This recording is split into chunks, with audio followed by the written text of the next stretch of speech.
नमस्कार विद्यार्थियों, स्वागत है आपका आपके अपने YouTube चैनल टीचिंग क्रैकर्स पर।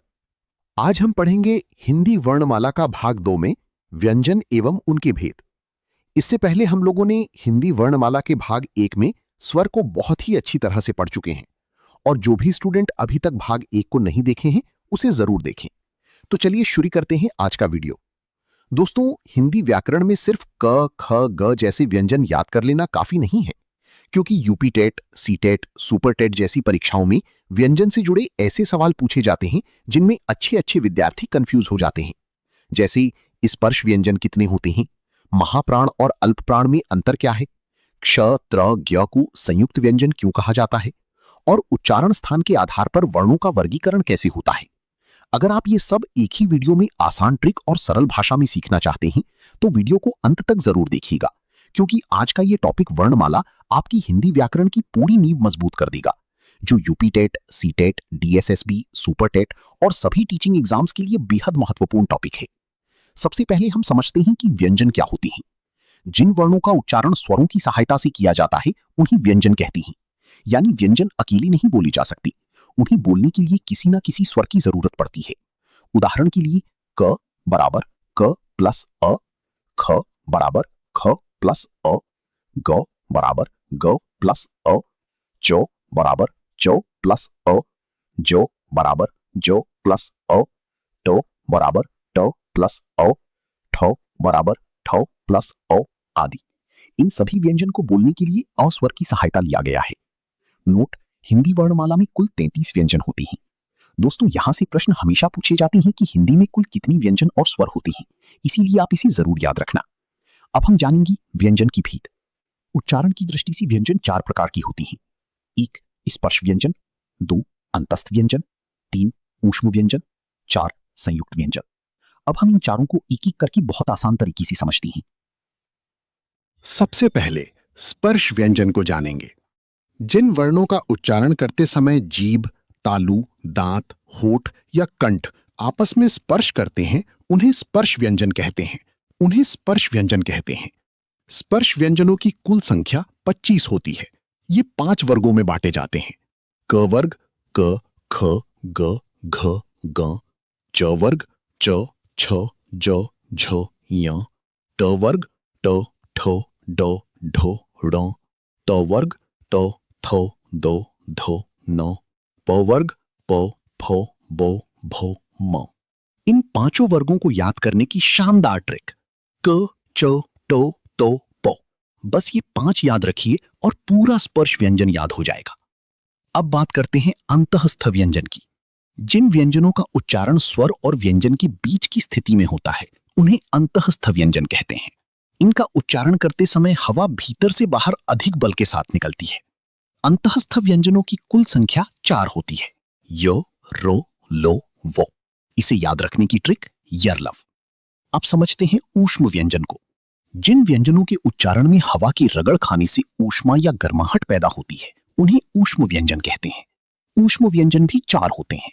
शो, शो, सो, हो।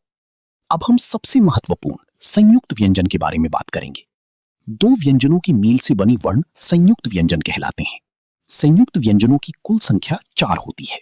क्षो, त्रो, ज्यो, श्रो। अब इनके निर्माण को समझिए। क्षो बराबर क प्लस शो, त्रो बराबर तो प्लस रो, ज्यो बराबर जो प्लस यो, श्रो बराबर शो प्लस रो। ध्यान रखिए, पहला व्यंजन स्वर रहित होता है और दूसरा स्वर सहित। अब पढ़ते हैं श्वास वायु के आधार पर व्यंजनों का वर्गीकरण। ये 2 प्रकार के होते हैं, 1 अल्पप्राण, 2 महाप्राण। सबसे पहले हम अल्पप्राण को समझेंगे। जिन वर्णों के उच्चारण में कम श्वास वायु बाहर निकलती है वे अल्पप्राण कहलाते हैं। जैसे क, ग, च, ज, ट, ड, त, द, प, ब आदि। मतलब स्पर्श व्यंजन के प्रत्येक वर्ग का पहला, तीसरा और 5वां वर्ण अल्पप्राण होता है। अब हम जानेंगे महाप्राण के बारे में। जिन वर्णों के उच्चारण में अधिक श्वास वायु बाहर निकलती है वे महाप्राण कहलाते हैं। जैसे ख, घ, छ, झ, ठ, ढ, थ, ध, फ, भ। मतलब स्पर्श व्यंजन के प्रत्येक वर्ग का दूसरा और चौथा वर्ण महाप्राण होता है और साथ ही श, श, स, ह भी महाप्राण है। अब सबसे महत्वपूर्ण टॉपिक, उच्चारण स्थान के आधार पर वर्णों का वर्गीकरण को पढ़ेंगे जो एग्जाम में हमेशा पूछे जाते हैं। पहला, कंठ्य वर्ण। जो वर्ण कंठ से बोले जाते हैं उन्हीं कंठ्य वर्ण कहते हैं। उदाहरण अ, आ, क, ख, ग, घ, अंग। दूसरा, तालव्य वर्ण। जो वर्ण तालु से बोले जाते हैं उन्हीं तालव्य वर्ण कहते हैं।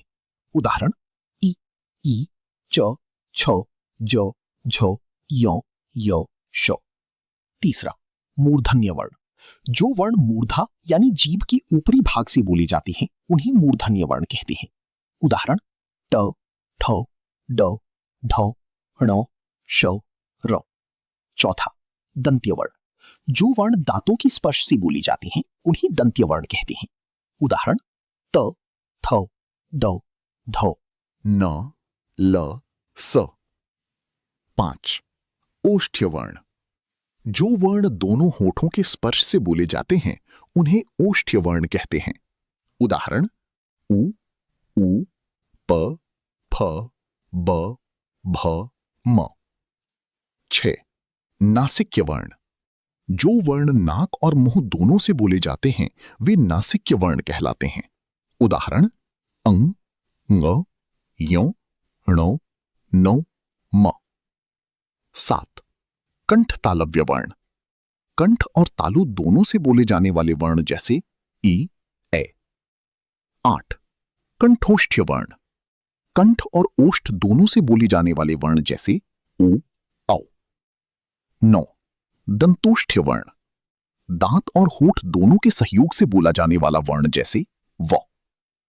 अब बच्चों हम उच्चारण स्थान को एक तालिका के माध्यम से समझेंगे। उच्चारण स्थान वर्ण का।